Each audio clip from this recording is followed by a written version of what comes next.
Hello everyone, welcome back to the channel. In this video, we're going to be talking about the new incentive from the state of California. And here we have a short video clip of our governor signing this thing at the Rivian headquarters. And then let you guys see what you guys think about this.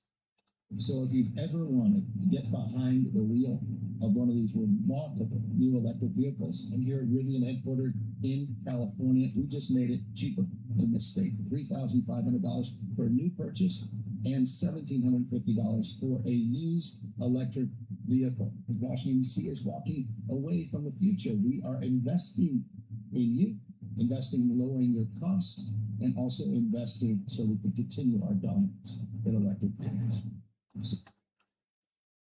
All right, so here, $3,500 off for the new EVs and $1,700.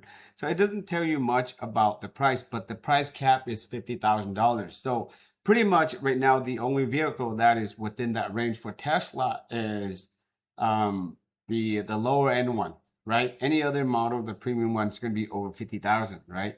So if Tesla really want to get into this rebate, they would have to make some price adjustment to qualify.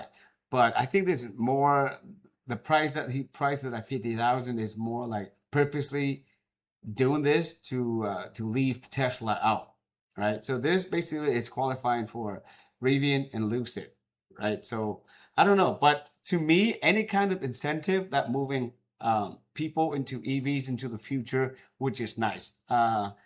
Well, we used to have 7,500, but that thing is long gone. Now 3,500 is still something for us there. It's not, it's a little incentive for us to get into the EV market, which is nice. But I hope that somehow, I think it's more like a personal issues with the governor and Elon itself. But otherwise, he could have made a little bit more. You know what I mean? Like the price cap a little bit more, like maybe 60,000 or less, and that would include Tesla as well. But it's only 50,000. So, well. Good luck to all of you. Thank you for watching. Be safe. Till next time.